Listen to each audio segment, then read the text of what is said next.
Olá, família! Sejam todos bem-vindos ao estudo diário das Escrituras. Hoje nós vamos estudar aqui Apocalipse, capítulo 2, do versículo 8 ao versículo 11. Só 4 versículos que falam sobre a igreja de Esmirna, tá bom? Dentro das 7 igrejas do Apocalipse aqui, tá bom? A igreja de Esmirna e a igreja de Filadélfia são a única que não são desaprovadas pelo Senhor, que está fazendo algo que está sendo desaprovado por Deus. Tá bom? Então, mas o Senhor tem palavras de incentivo para essas igrejas aqui também, tá bom? Então, hoje a gente vai estudar a igreja de Esmirna aqui, tá bom? Então, vamos lá aqui, começa aqui no versículo 8. Importante dizer que a cidade de Esmirna, ela era concorrente com a cidade de Éfeso, né? A cidade de Éfeso era mais industriosa, com mais poder aquisitivo no dinheiro, e a segundo lugar ficava a cidade de Esmirna. Então era uma cidade muito grande, também em poder aquisitivo, em dinheiro. Então as pessoas que viviam lá viviam bem, tá bom? Então vamos lá. Aqui, vamos começar no versículo 8, que diz assim: ao anjo da igreja que está em Esmirna. O anjo da igreja, conforme nós falou, é o líder da igreja. Então a carta está sendo dirigida para a igreja em Esmirna, para o líder lei. Embora a carta seja endereçada à igreja de Esmirna, né, essa carta ela vai ser lida em todas as outras igrejas também. E de igual modo, as outras igrejas que receberão carta também vai circular entre essas outras igrejas aqui, tá bom? O que serve para uma igreja serve para outra, é isso aqui que ele está falando, tá bom? Então vamos lá. Então ele fala: ao anjo da igreja que está em Esmirna escreve: isso diz o primeiro e o último, que foi morto e reviveu. O primeiro e o último, né? Novamente uma referência aqui do capítulo 1, falando sobre que ele é o alfa e o ômega, né? O princípio e o fim, o começo. Deus, ele sabe o fim desde o começo, ele é o princípio e o fim. Aqui quando ele diz aquele que morreu, que foi morto e reviveu, é uma referência à crucificação do nosso Salvador Jesus Cristo. Ele morreu por nós, mas ele reviveu. E porque ele reviveu, nós vamos reviver também, tá bom? Todos nós. Então essa referência está em Apocalipse capítulo 1, versículo 17 e também no capítulo 1, versículo 18, tá bom? Falando que ele foi morto, mas reviveu, ou que vive para sempre, né? É uma referência à ressurreição. Vamos lá, o segundo versículo aqui diz assim, né? O versículo 9. Eu conheço as tuas obras e as tribulações e pobrezas, porém tu és rico, e a blasfêmia dos que dizem ser judeus e não são, mas são sinagogas de Satanás. Aqui, né, mais uma vez o Senhor falou: eu conheço as tuas obras. Ele conhece o que nós fazemos. Ele falou: conheço as suas tribulações e pobreza. Existe dois tipos de pobreza no grego, na maneira de escrever pobreza, tá bom? No grego. Existe a pobreza no sentido de passar uma privação, uma necessidade, e existe a palavra pobreza no sentido de extrema pobreza mesmo, tá bom? E essa palavra no grego aqui, a pobreza, né? Pobreza nós escreve tudo do mesmo jeito em português, né? Se a gente quiser dar uma ênfase, a gente coloca, como eu falei, extrema pobreza, né? Extrema pobreza. Mas aqui no grego se escreve diferente, tá bom? E a palavra que está aqui é extrema pobreza. E aqui é um contraste, né? Porque a cidade de Esmirna, ela era inteiramente rica.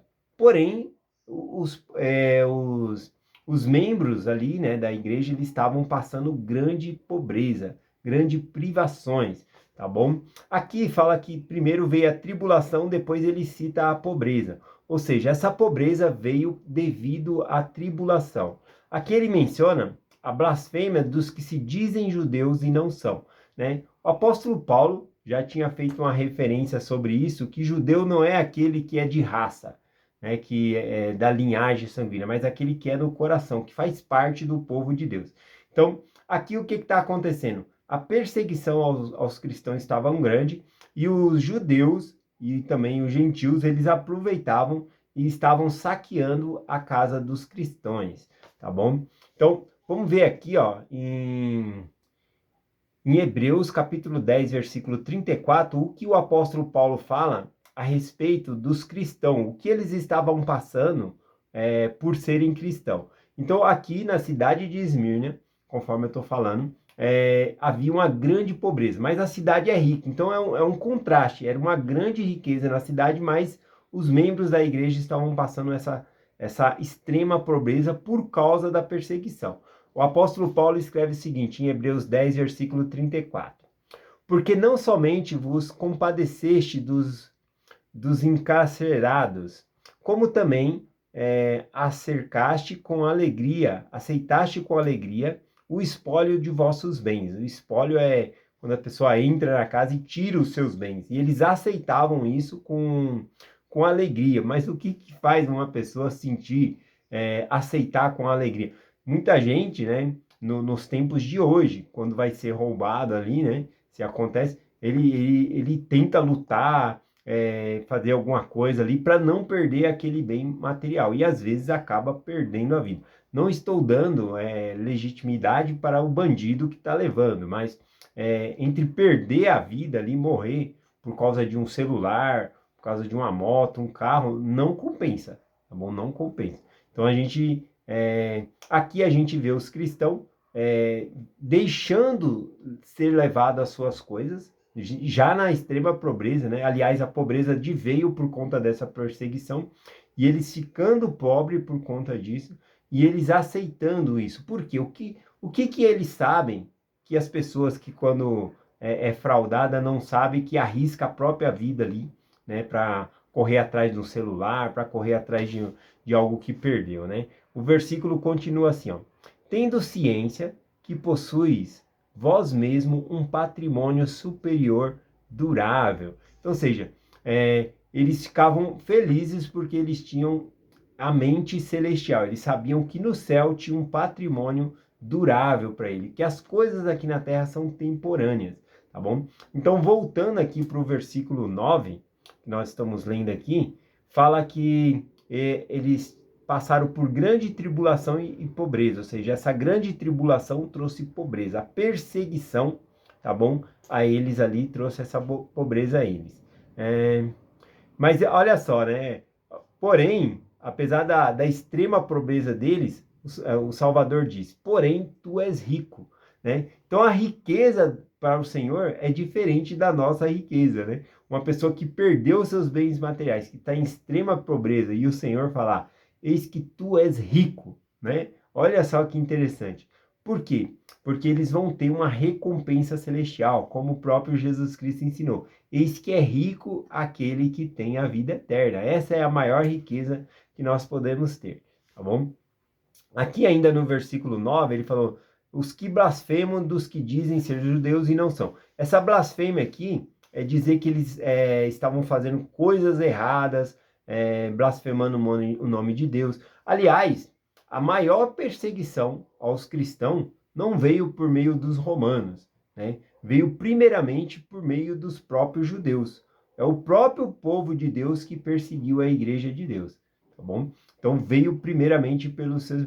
É igual Cristo, né? A perseguição para que Cristo, ele é morto condenado por Roma, né? Jesus Cristo. Mas quem fez isso, né? Tinha sido judeus, né? Que fizeram toda aquela a encenação ali para que Jesus Cristo fosse morto ali, tá bom? Então a maior perseguição veio do próprio povo aqui judeu, tá bom? E aqui ele fala, os que são judeus, os que se dizem ser judeus e não são, mas são sinagogas de Satanás, né? Então esse título eles ganham de sinagoga de Satanás por conta dessa perseguição. A sinagoga, né, era a referência à igreja. Os cristãos também eles chamavam a igreja que eles tinham de sinagoga, onde eles se reuniam. Está lá em Tiago, capítulo 2, versículo 2, tá bom? Mas em Tiago, capítulo 2, versículo 2, é o único lugar no Novo Testamento que a gente vai ver os membros da igreja chamando o lugar onde eles se reúnem como sinagoga. Depois eles trocam esse nome justamente por conta da perseguição. Os judeus estão muito irados, né, com os cristãos. Eles fazem uma perseguição muito grande. No livro de Atos dá para ver isso muito bem. Então eles tiram esse nome, né? Agora eles se reúnem no local e não chamam mais de sinagoga. Eles vão chamar de eclésias, né? Que significa assembleia, tá bom? Então eles fazem uma diferenciação da igreja dos judeus para que não haja essa perseguição. A perseguição estava muito grande aqui, tá bom? E aqui ele coloca aqui característica como dos judeus aqui seria a sinagoga de Satanás, tá bom? Porque estão prestando serviço a Satanás no sentido de expulsar os cristãos e assim por diante, tá bom? Vamos lá para o versículo 10 aqui.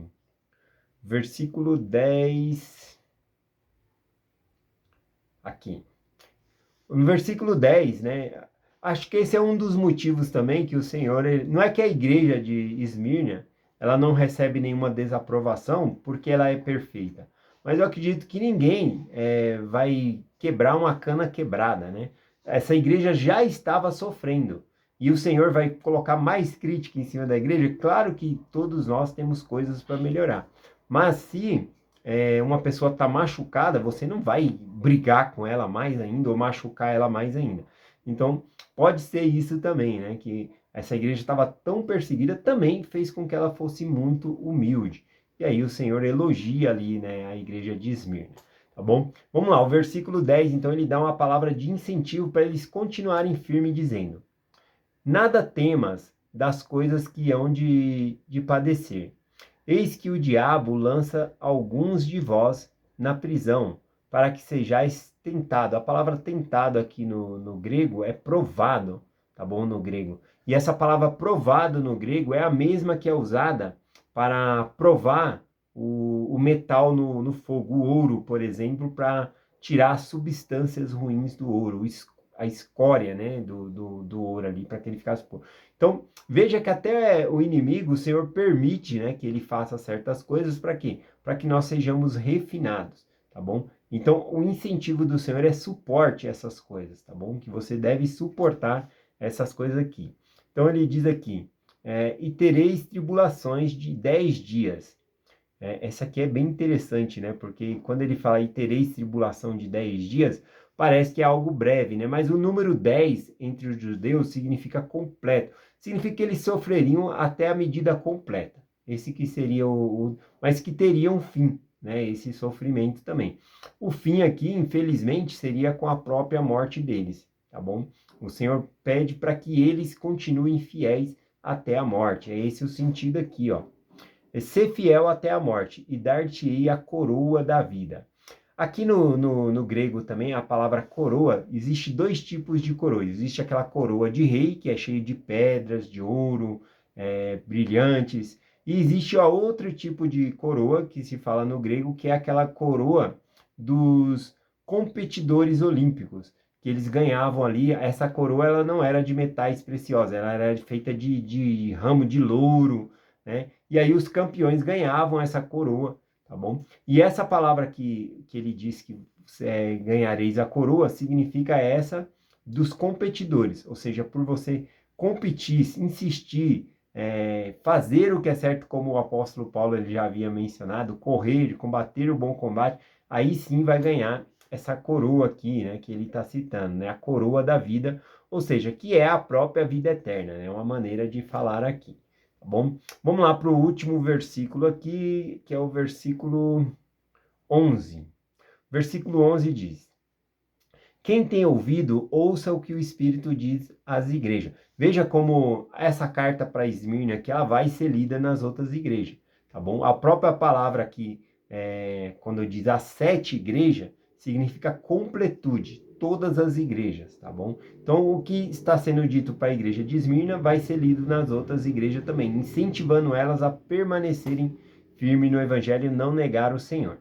Aqui então ele diz: quem tem ouvido, ouça o que o Espírito diz às igrejas. O que vencer não receberá o dano da segunda morte. A segunda morte é a morte espiritual, tá bom? A morte física todos nós teremos, que é a morte do corpo, né? A morte do corpo, a separação do espírito e o corpo, né? Agora, a morte espiritual é viver para sempre afastado da presença de Deus. Então ele fala: a esses aqui, aos que vencer, jamais sofrerá o dano da segunda morte, tá bom? Que é a morte espiritual, que viver afastado da presença do Senhor. Bom, eu vou compartilhar rapidamente aqui com vocês a história de um martírio, tá bom? Do século I ali, século I, século I, século II ali, que é bem na época da igreja aqui, que nós estamos mencionando, citado pelos cristãos da época, tá bom? Nós temos aqui a história de Policarpo, tá bom? Ele era um líder na igreja e ele foi preso justamente por conta de ser cristão. E ele chega perante o procônsul, né? E ele tenta convencer o procônsul a não queimá-lo, né? A ideia era que eles queriam matar Policarpo ali, né? Então, ele fala para ele, olha, se você me der a chance, eu posso ensinar a você sobre minha crença, sobre o que eu acredito, né? E aí o procônsul fala, olha, você não tem que convencer a mim, você tem que convencer a eles. Mas o público, né, o povo ali, eles estavam clamando pelo sangue de Policarpo. Eles queriam que ele fosse morto ali, tá bom? E aí o governador, né, o procônsul aqui, ele pediu para que ele negasse a Cristo, né? Ele falou, olha, eu tenho o poder de... Eu vou ler as palavras dele aqui, que fica melhor para nós aqui, tá bom? É o diálogo aqui de Policarpo com esse procônsul. Diz aqui, ó. Furioso, o procônsul disse, se você não sabe, eu tenho animais selvagens à minha espera. E eu indagarei a eles, a menos que você se arrependa, né? Eu vou entregar você a esses animais, a menos que você se arrependa, né? Ele queria que Policarpo dissesse que César era o Senhor, né? E negasse a Jesus Cristo ali. Bem, bom, Policarpo, mantendo a voz calma, né? Ele disse o seguinte, né? Dizendo assim, mande trazê-los, ou seja, manda trazer os animais, porque não estamos acostumados a nos arrepender do que é bom e mudar para fazer o que é mal. Em seguida, o procônsul ameaçou queimá-lo vivo.